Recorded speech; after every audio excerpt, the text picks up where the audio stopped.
As you know, Metro Cafe brings you behind the scenes of the hottest television shows.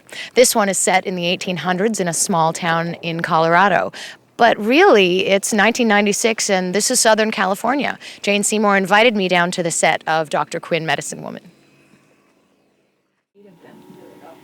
Wow. She's had twins. The producer's going to have twins.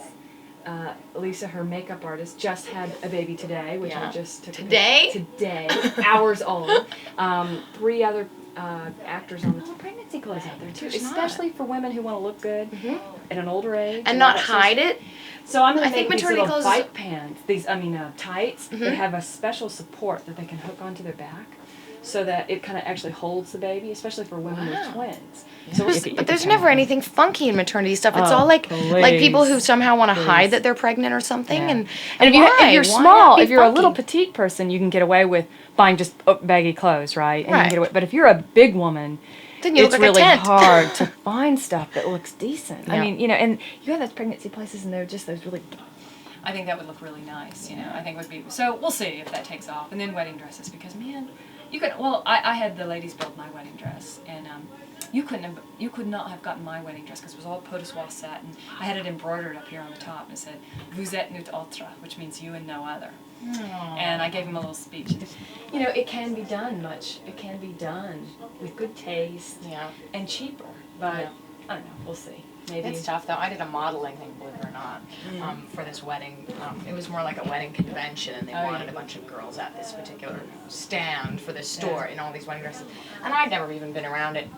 Most of my friends haven't been married yet, and I have never been a maid of honor or anything. So I'm in this store, and I'm just like, ew, everything. How depressing. This was satin, and it is low in the back here. You can't tell. It's not a very good photo. There were people on the boat stopping her, going, Where did you get this dress? That dress? I know. I actually like backless dresses for me, but you always get like 3 or 4 bridesmaids. That's in the back, and it has a satin collar that goes all the way around. It's beautiful. Silk satin, but shoot, I can't find any other really good ones. Just a nice looking wedding party. Yeah, the girl next door to it. Lovely. Because then you can put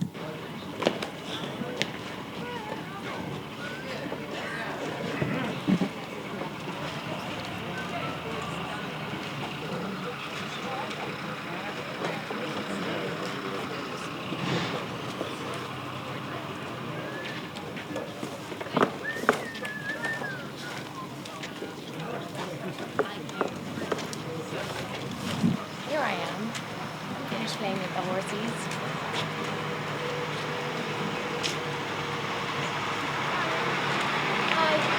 Yeah, he's a cool guy. You probably see him more often than I do. There you go. He's so busy. Okay, Justine, it's all yours. Okay, Jane, you're not really pregnant anymore. No, I am not. This is all fake. So that's, I'm sure, the most exciting thing in your life right now. Tell me a little about the twins. Oh, they're fantastic, and I can't get enough of them. Every spare moment I'm with them, playing with them, and they grow so fast. It's amazing. I don't remember my other kids changing that quickly, but these guys, if I leave them alone for half an hour, they seem to have grown. And the next thing is the Golden Globe. Have you won other Golden Globes? I won a Golden Globe the first baby I had, when I had Katie, I won a Golden Globe. And that was for East of Eden. And I've been nominated about 6 or 7 times, a lot of times. But this is my second win. So you think maybe pregnancy hormones get those acting juices flowing? I think it's pretty specific. I think it's when I'm feeding babies. Oh, where's this horse going? Right. Oh, that's okay. Little action. Little action. Yeah, I think having babies obviously helped my odds with the Golden Globes. That's great. So now we want to talk about the costumes here. You have a lot of input in your costumes, is that right? That's right.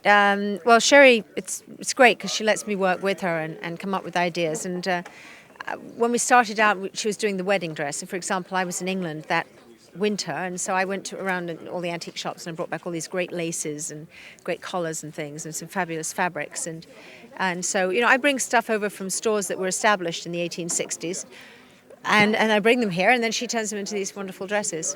And we discuss what we're going for and what we're trying to do. But she's really brilliant at what she does, and so I never really have to worry. I was just stepping right into them. Does she ever come up with things that you don't really like, or are things kind of checked out before they get to that stage? She fortunately seems to have the same taste that I do. When we put something on and something isn't working, we both seem to see it at the same time. But invariably, that doesn't happen. It usually looks really good. Great. In fact, I don't know if you ever saw the TV guide cover on the American TV guide cover when I was pregnant, the big velvet dress. Well, she made that the night before. No one asked her to, and it was never fitted. She just showed up and said, "You might want to wear this," and I did, and it's just the most beautiful pregnancy dress you could ever have. She didn't sleep that night. I don't think she did. No, I happen to know she was personally making that at home. Tell me about To Live and Let Die. Was that one of your first big breaks? Do you see it that way now, or?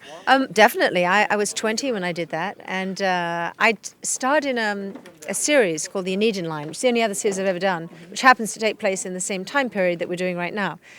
But that was my first big film break, and it was very exciting, very daunting. First time I came to America. I thought New Orleans was America. That was the first place I ever saw was New Orleans, and I got mugged in my first week. So, yeah. And I think the second time I came to America, I was arrested at the airport in Miami because I had the wrong kind of visa. And and I made the fatal mistake of telling them that they were stupid. No, they didn't like that. Wow. So was that Roger Moore, Sean Connery? Roger Moore. It was the first one that Roger did. Oh, I see. Yeah. That's cool. I like Sean. I'm a Sean fan. Me too. So what about Dr. Quinn? I mean, it's just a phenomenon. I think 73 countries. Why? What do you think has made it catch on so well? I think it's even more countries than that. I think it's 82 countries, the last count. But I think it's because it's about the human condition. It's about human beings and dealing with being a pioneer, being like a fish out of water, dealing with adversity, and dealing with family, dealing with emotional problems and physical problems and racial and all the things that really travel through time and obviously through place, because it seems to be as popular in China and Japan and Africa as it is here. Wow, it's great. Do they ever do anything with the scripts or with your character that you don't think are right, and so do you ever have disputes with where a direction something is going? No, I have not. And it's amazing because everyone asks me that, and they say, don't you have to work on the scripts and everything? And on the contrary, the scripts come in and they're really pretty good. And I don't think I've commented once. I think I've come up with ideas that they've written. I've come up with at least half a dozen shows that someone else has then written, but they were my ideas originally. Just the concept for that episode. Yes, I'm invited to come up with ideas, and if I come up with ideas, I throw them in the hopper, and someone goes and writes a wonderful script on it, and always makes it a better idea. So I feel like I'm very involved in it. But Beth Sullivan and her gang do a wonderful job with the scripts. And yeah, it's a really great show, good quality show. How far in advance are you shooting usually? Oh, each show's different, but for example, we shot something on Friday night at midnight that goes into next Saturday's show. So I think that airs next Saturday. So that's pretty close, very close. I think they were missing one scene. They needed another 2.5 minutes, and so they wrote a final scene, and we just sort of did it at the last minute. But that's cutting it close. I think we're usually at least about a month in advance. Now, you and Byron have now gotten married. Has that episode aired? Yes, we I don't know whether it has in Canada, but it did here in America. That was the end of last season, and now at the end of this season we'll have the baby. And how has that changed the show? Because I know for years, the show has had a lot to do with the chemistry between you. Will they, won't they, will they, won't they? So now that it's happened, how's that changed the show? Well, because of the morals of those days and of those characters, that we were never able really to play love scenes. So now we have some love scenes. And now we're dealing with the whole impact of being married and how that affects you, and he losing some of his freedom and me losing some of my freedom, and really what marriage is about. And of course, with the baby coming, we're dealing with those issues. It's never easy. It's not sort of like, well, now they're married, it's all over. There's no sexual tension. There's plenty of it. Are the characters going to have twins? No, I don't think so. I think they'll only have one, because when you do a television show and you play one baby, because of the child labour laws, they're only allowed to work for a few minutes. So as it is, we have to have twins or triplets if you're doing one. We'd have to look for quintuplets, I think, if we had twins or triplets. That's a little crazy. So what else do I want to ask you about? Okay. So you've been doing this for how many years? Do you know, I've lost count. Well, this is our 4th season, so at least 4 years. So how do you personally keep it fun? Does it just happen for you automatically that it's fun, or do you have to kind of work at it, look for things to enjoy? No, the funny thing is that I think that the character and the show grows all the time. And I thought I'd be bored, but I'm never bored. I come to work, there's always something new. The episodes are always very different. Sometimes it's comedy, sometimes it's very tragic, sometimes it's action-filled. And we have a really good relationship, all of us. It's like a big family. Plus, it's great for me because I live close to home. My kids can come here, and I can have, the ultimate dream, which is to be a mom, and be married, be happy, and have a show. A hit show. Yeah, I mean, it's almost like a normal job. I guess movies can be much more disruptive with traveling and weird hours and night shoots. And No, before this, I was traveling all over the world doing miniseries everywhere. I mean, the last place I remember shooting was in Yugoslavia, and the tanks had already come in, and the war correspondents were in the hotel, and I was trying to figure out how I was going to get out of there with 2 children. And of course, now every time I read the newspapers, I just want to cry because these were my friends in Yugoslavia, and it was terrible. So I'm very relieved to be in one place and, close to the schools, close to my other life, which is, being a mom and having a great character to play. it's great. Thank you so much for talking to us, Jane. It's a great pleasure to meet you. Okay. Take care. Jeez, I've been taking people out every day today. Okay, we're rolling. Hi, I'm Jane Seymour from Dr. Quinn Medicine Woman, and you're watching Metro Cafe.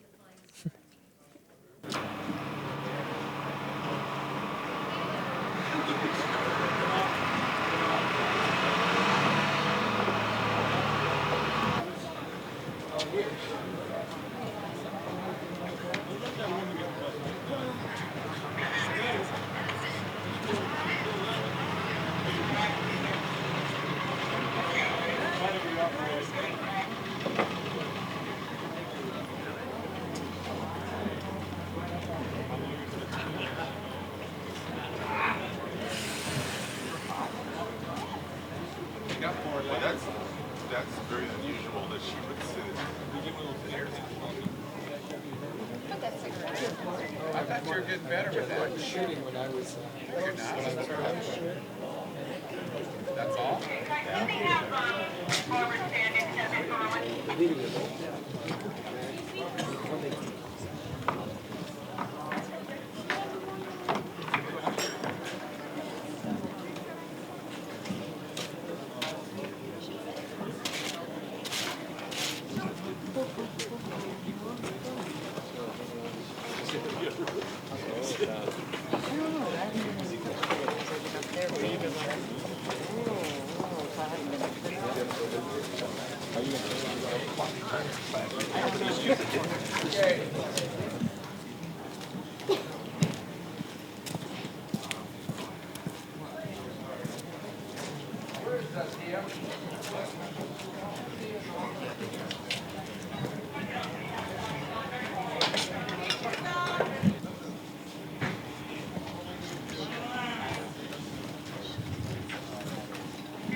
Well, alrighty then.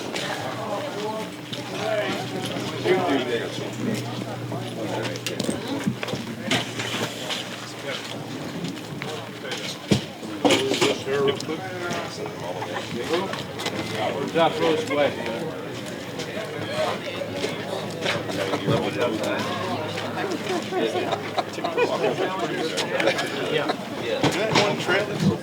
The stand-up. Yeah, what do you want me to say? I would say it's one of the most popular. It's actually regarded as the most popular Western television show on TV today. We'll do that with the first tea.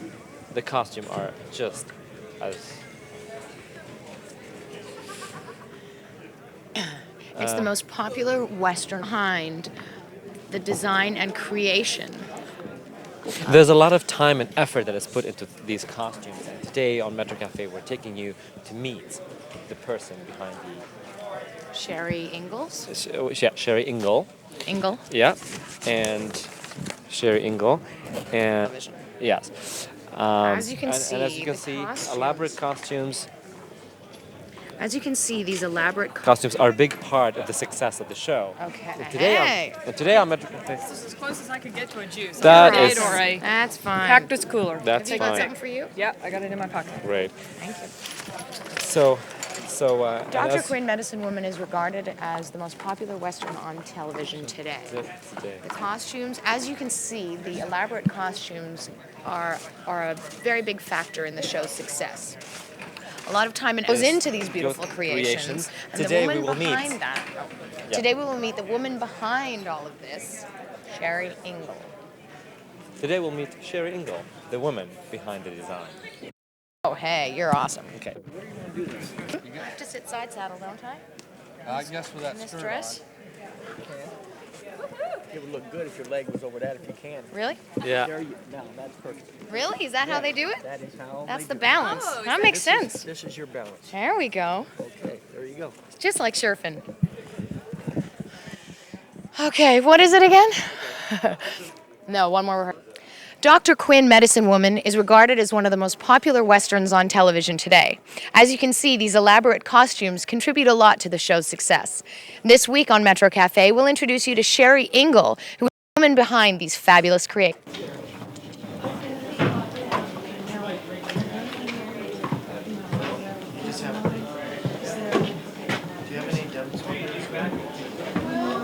Hey, Bobby.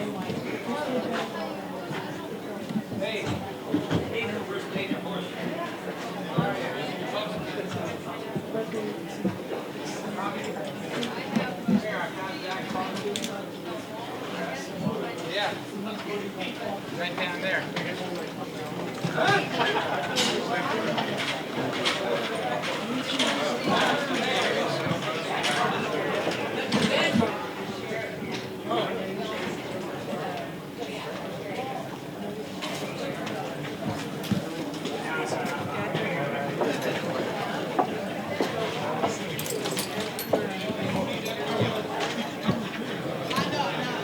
The rights for the stage, you cannot hear them.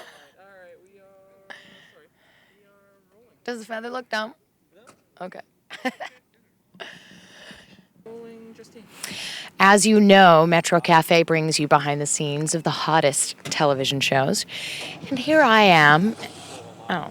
And even though it's set in the 1800s in Colorado, really it's the 90s. And Metro Cafe brings you my personal invitation with Jane Seymour on the set of Dr. Quinn, Medicine Woman. No. Dr. Quinn, Medicine Woman is set in the 1800s in a small town in Denver, blah, blah, blah. That was good. As you know, Metro Cafe brings you the hottest small town in Denver, Colorado. No, small town in Denver? Yeah. As you know, okay, 1, 2. As you know, Metro Cafe brings you behind the scenes of the hottest television shows. Dr. Quinn, Medicine Woman is set in the 1800s in a small town in Colorado, but really it's the 90s and this is Southern California. Jane Seymour gave me a personal invitation to come down and chat with her on the set.